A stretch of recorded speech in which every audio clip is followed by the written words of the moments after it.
But yeah, so my parents and my siblings, we thankfully stayed, we stayed here with my mom's friend for a little bit, for a few months, until we were able to find another apartment just here on 58 Terrace.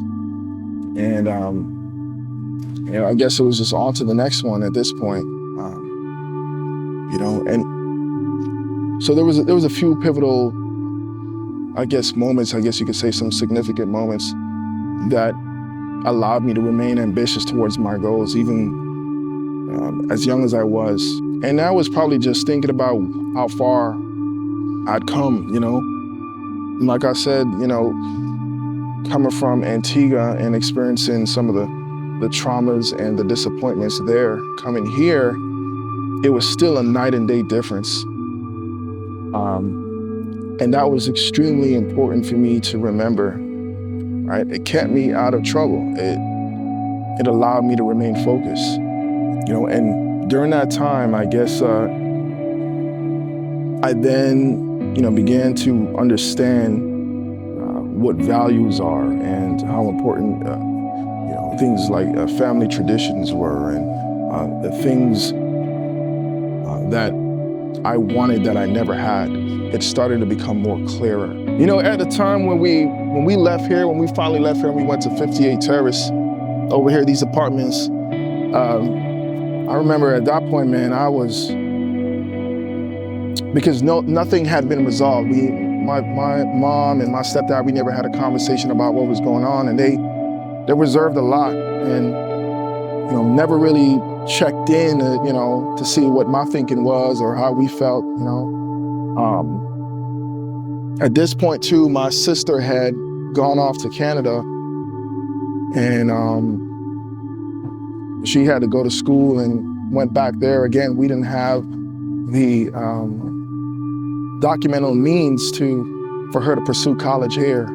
So she had to go back to Canada.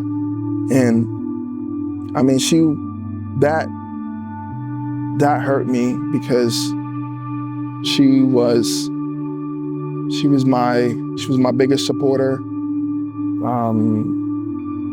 The times that I didn't understand certain things, and she would help to explain, and she comforted all of us.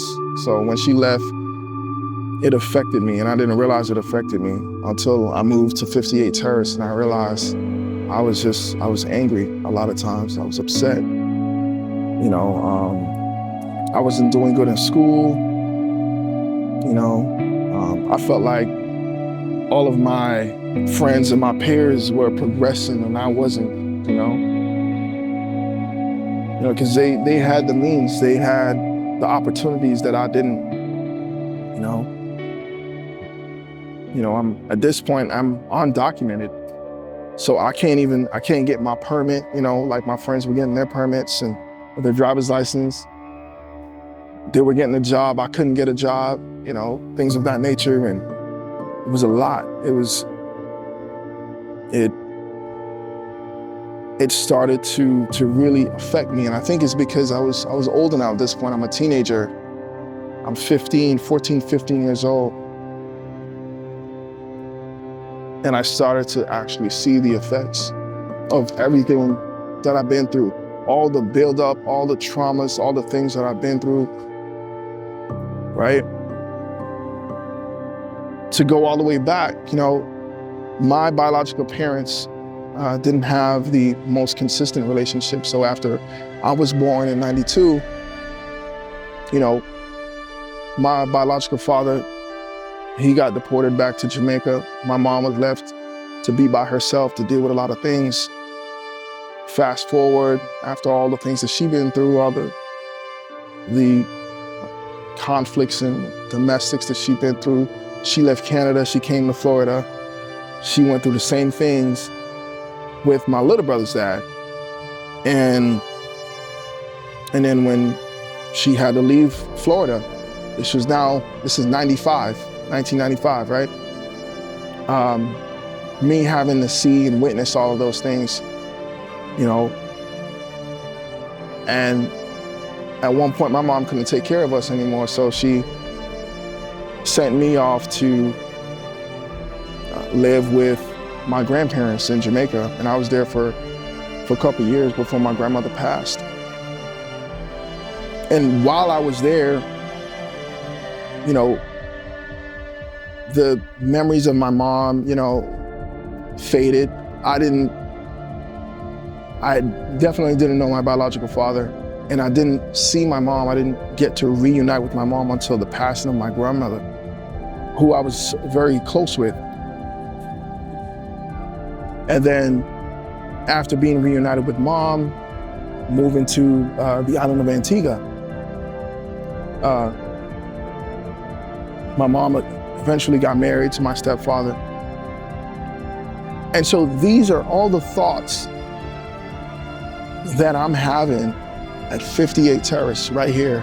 And you know, 15 years worth of just so much, not understanding a lot of things, right? Can't see, you know, into, you know, what my future holds or you know, what life has for me. I couldn't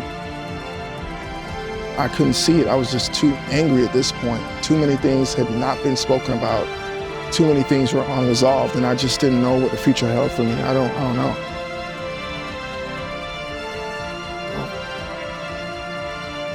And one of the significant people in my life really was my stepfather, because he showed us and taught us the important values of putting God first. And he wasn't perfect at it, but he taught us in a way that he knew. He set forth those principles very early.